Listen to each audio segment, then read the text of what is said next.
BJP এখন পঞ্চায়েত থেকে parliament পর্যন্ত ক্ষমতায় রয়েছে। আমি একমাত্র ব্যতিক্রম ব্যক্তি যে পাওয়ারের পেছনে দৌড়ায়নি। করাপশন, ইডি, সিবিআই থেকে বাঁচতে হলে বিজেপির ওয়াশিং মেশিনে ঢুকতে হবে। কংগ্রেস ছেড়ে বিজেপিতে যোগদান করা বিধায়কদের উদ্দেশ্যে এমনই মন্তব্য বিজেপি ছেড়ে সদ্য কংগ্রেস দলে যোগদান করা সোনাইর প্রাক্তন বিধায়ক আমিনুল হক লস্করের। আমি দলে অংশগ্রহণ করেছি ভারতীয় জাতীয় কংগ্রেসে। দেখেন, আমি বিজেপিতে ছিলাম, আর বিজেপি বর্তমানে পঞ্চায়েত থেকে পার্লামেন্ট পর্যন্ত পাওয়ারে আছে। যখন পাওয়ার থেকে কংগ্রেসে, বিজেপি থেকে কংগ্রেসে আসা মানুষ কম, আমি হয়তো একজন ব্যতিক্রমী। আমি বলছি যে আমি পাওয়ারের পিছনে নাই। যারা কংগ্রেসে তাকে কয়েকবার বিধায়ক হয়েছেন, কংগ্রেসে তাকে মন্ত্রী হয়েছেন, তারা দেখছেন কংগ্রেসে তাকে এখন লাভ হবে না, আমরা পাওয়ারের পিছনে যেতে হবে। কারণ অনেক করাপশন করেছি, করাপশন থেকে বাঁচতে হলে, সিএম জিনিস থেকে বাঁচতে হলে, ইডি থেকে বাঁচতে হলে, সিবিআই থেকে বাঁচতে হলে একমাত্র ওয়াশিং মেশিনের এটা ঢুকতে হবে। এর জন্য এরা কংগ্রেসকে ত্যাগ করে বর্তমানে চলে গেছেন পাওয়ারে। আপনারা জানেন, নাম বলে আমি ওদের নামের পাবলিসিটি দিচ্ছি না। আপনারা জানেন, আজকে দেখেন আমি বিজেপিতে ছিলাম, বিজেপি আমাকে টিকিট দিয়েছে, বিজেপি আমাকে সোনাই থেকে বিধায়ক হয়েছে। আনুষ্ঠানিকভাবে কংগ্রেস দলে যোগ দিয়ে শিলচরে উপস্থিত হলেন সোনাইর প্রাক্তন বিধায়ক তথা বিধানসভার প্রাক্তন উপাধ্যক্ষ আমিনুল হক লস্কর। রবিবার শিলচর গম্ভীরগ্রাম বিমানবন্দর থেকে আমিনুল হক লস্কর শিলচর জেলা কংগ্রেস কার্যালয়ে উপস্থিত হলে সংবর্ধনায় ভাসালেন কংগ্রেস কর্মীরা। এদিন আমিনুল হক লস্করের হাত ধরে অনেক মানুষ কংগ্রেস দলে যোগদান করেছেন। সংবাদ মাধ্যমের সাথে কথা বলতে গিয়ে আমিনুল হক লস্কর বলেন, বিভাজনের রাজনীতিতে উনি থাকতে পারবেন না এবং এআইইউডিএফ বিজেপির সাথে কাজ করছে বলে মন্তব্য করেন। আমিনুল হক লস্কর আরো বলেন, আগামী দিনে বিজেপি শেষ হয়ে যাবে এবং কংগ্রেস সরকার গঠন করবে। আসন্ন লোকসভা নির্বাচনে বিজেপির প্রার্থী পরিমল শুক্লবৈদ্য একজন ব্যর্থ মন্ত্রী। কংগ্রেসের প্রার্থী সূর্যকান্ত সরকার 2 লক্ষ ভোটে জয়ী হবেন এবং পরিমল শুক্লবৈদ্য বিপুল ভোটে পরাজিত হবেন বলে মন্তব্য করলেন আমিনুল হক লস্কর। আমি 2001 আমি সোনাইত সমষ্টিত ইলেকশন লড়িছিলোঁ। তেতিয়া বিজেপিৰ লগত আমাৰ এলায়েন্স আছিল। আৰু 2001 পৰা 2024 19 মাৰ্চ পৰ্যন্ত আমাৰ বিজেপিৰ লগত এটা সম্পৰ্ক আছে। 2011 8 ফেব্ৰুৱাৰী আমি বিজেপিত সৰাসৰি জয়েন কৰিছিলোঁ। তেতিয়া নেশ্যনেল প্ৰেচিডেণ্ট নীতিন গাডকাৰী আছিলে। আমি আৰু আমাৰ সৰ্বাংগ চাংমাই আমৰা দুজন ডিব্ৰুগড় খেলপথাৰত জয়েন কৰিছিলোঁ।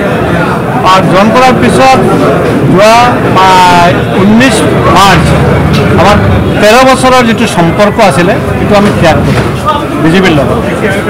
আৰু বিজেপিৰ লগত সম্পৰ্ক ত্যাগ কৰাৰ মূল কাৰণটো হ'ল, আমি যেতিয়া বিজেপি জয়েন কৰোঁ 2011, আজিও যেনেকৈ বিজেপি তেতিয়া নাছিলে। বিজেপি তেতিয়া দিল্লীতো নাছিলে, দিছপুৰো নাছিলে, পঞ্চায়তো নাছিলে, পাৰ্লামেণ্টো নাছিলে। যাৰ কাৰণে তেতিয়া বিজেপিৰ দুৰ্দিনত আমি বিজেপি জয়েন কৰিছোঁ। আৰু তেতিয়া আমাক বিজেপি এটা মন্ত্ৰ দিছিলে যে আমি পৰিৱৰ্তন আনিব লাগে, গোটেই ভাৰতবৰ্ষত এটা পৰিৱৰ্তন আনিব লাগে, কংগ্ৰেছ হটাব লাগে, বিজেপি চৰকাৰ আনিব লাগে। আৰু এটা কৈছিলে যে আমি কমিউনেল ফ'ৰ্চৰ লগত কেতিয়াও হাত নামিলাওঁ। কোন কমিউনেল ফ'ৰ্চ? এআইইউডিএফৰ নিচিনা এটা কমিউনেল দল, যিটো অকল ধৰ্মনী ৰাজনীতি কৰে, সেই দলৰ লগত আমি কেতিয়াও হাত নামিলাওঁ। এই মন্ত্ৰ নিয়ে আমি বিজেপি জয়েন কৰিছিলোঁ। বিজেপি জয়েন কৰাৰ পিছত বিজেপিয়ে মোক first time as a minority state secretary দিছিলে। আমি বিজেপি ষ্টেট ছেক্ৰেটাৰী হৈ সংগঠনত কাম কৰিছোঁ। একবাৰে চহৰ অঞ্চলত বিলাসীপাৰা, ধুবুৰী, তাতে বিজেপিৰ মেম্বাৰশ্বিপ ডাইৰেক্ট দিছোঁ। 2011 পৰা 2016 পৰ্যন্ত আমি সংগঠনৰ কাজ কৰিছোঁ। তাৰপিছত 16ত বিজেপিয়ে মোক টিকেট দিছে, টিকেট সোণাৰী সমষ্টিত। বিজেপিও জানে সোণাৰী সমষ্টিত বিজেপিৰ প্ৰাৰ্থী হৈ আমিনো জিকিব নোৱাৰে, তথাপিও বিজেপিৰ হৈ আমি জিকিছোঁ। কাৰণ সমুদ্ৰৰ মৰুভূমিক ৰোধ কৰি পানী ওলোৱাটো আমাৰ এটা আগৰ অভ্যাস আছে, বিপৰীতমুখী ৰাজনীতি কৰা। তেতিয়া সোণাৰীত আমি বিধায়ক হৈছিলোঁ। আৰু বিধায়ক হোৱাৰ পিছত আমাক বিজেপিয়ে প্ৰথম দিয়া নাই, দ্বিতীয়ত দিয়া নাই, তৃতীয়ত আমাক ডেপুটি স্পীকাৰ দিছে। আমি অকৃতজ্ঞ নাই, বিজেপি আমাক দিছে সঁচাকৈ, কিন্তু বিজেপিয়ে যেতিয়া আগৰ মন্ত্ৰৰ পৰা এইটো পৰিৱৰ্তন হৈছে, বিজেপিৰ কাৰেক্টাৰটো যে পৰিৱৰ্তন হৈছে, আগতে যিটো দলক কৈছিলে কমিউনেল দল AIDF, এই দলৰ লৈ বিজেপিয়ে এখন এনেকৈ এটা সম্পৰ্ক স্বীকৃত অপিত হপিত এনেকৈ নিচানা হৈছে। তাৰ কাৰণে দেখিছোঁ আমি যে আমি যিটো কৰিব লগা হৈছে এই কামটো AIDFৰ বিধায়কবিলাক কৰি আছে। AIDFৰ বিধায়কে সৰাসৰি বিজেপিৰ প্ৰাৰ্থী সাংসদ প্ৰাৰ্থী হৈ কাম কৰি আছে, সরাসরি কৈ আছে যে আপনালোকে আমার পরিমল শুক্লবৈদ্যর কারণে দোয়া করিব। দোয়া করা মানে ভোট দিয়া। কাঠিগড়ার সমষ্টির বিধায়ক নিজামুদ্দিনে কৃপানাথ মালার হয়ে সুদা সরাসরি কাম করে আছে। আজকে মঙ্গলদৈ বিজেপি সাংসদ ক্যান্ডিডেটের লগত AIDFর বিধায়ক এগুলোর লগত গাড়ি থৈ প্রচারের কাম করে আছে। বিজেপি যেটো সুতলিপি দে AIDF এইটো কিছু কথা কয়, এর কারণে এই দলত আমি নাথাকো, যেটো এটা সাম্প্রদায়িক দলের লগে হাত মিলাইছে। এতিয়া দেখিছোঁ দুটাই সাম্প্রদায়িক। 21 যে আপুনি হাৰিছিলে, 21 যে আপুনি হাৰিছিলে, এই হাৰাৰ পিছত কি কোনো বিজেপিৰ কোনো নেতাৰ হাত আছিলে? চাওক, আমাৰ এটা নীতি আছে, আমি কোনো দলতাকীয়া দলৰ বিৰোধিতা নকৰোঁ, দলতাকীয়া দলৰ কোনো এগেইনষ্টে কাম নকৰোঁ। আর 2021 আমি নির্বাচনে হারা নাই। আপনাদের কবে আপনি নির্বাচনে হারিলে কেনেকৈ হারা নাই? আমি 2016 যেতিয়া নির্বাচনে বিধায়ক হওঁ তেতিয়া 44,000 ভোট পাই বিধায়ক হৈছিলোঁ, আর 2021 54,000 ভোট পাই আমি হারিছোঁ। তেতিয়া দেখিছোঁ যে আমার একজন নেতায় সিহঁতৰ মনত বয় সোমাই গেছে যে আমিনুল প্ৰথমবাৰ MLA হৈ ডেপুটি স্পিকাৰ হৈছে, আৰু ডেপুটি স্পিকাৰ হৈ সংসদ আমি যেনেকৈ চলাইছোঁ, আমাৰ সমষ্টিৰ সন্মান ৰাখিছোঁ, আমাৰ বেলিৰ সন্মান ৰাখিছোঁ।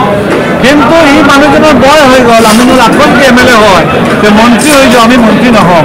তেতিয়া বিজেপিৰ যিটো কেপিটেল ভোট, হিন্দু ভোট, এই হিন্দু ভোট ডাইভাৰ্ট কৰাৰ কাৰণে 4জন হিন্দু কেণ্ডিডেট থিয় কৰাই 25,000 হিন্দু ভোট ডাইভাৰ্ট কৰি আমাক হাৰানো হয়েছে। কিন্তু কোনে কৰিছে?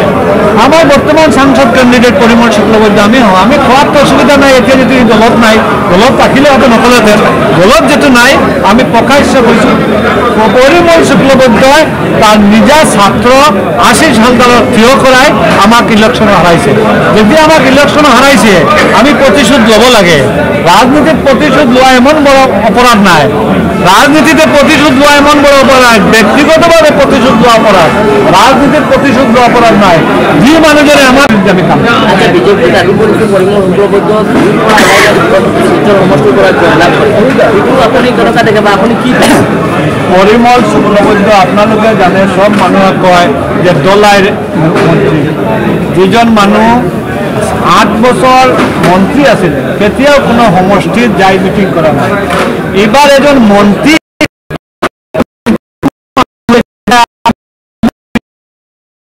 দলাই দি আর দিসপুর দি, আর মাঝখানে ABCর লগের কোনো সম্পর্ক নাই।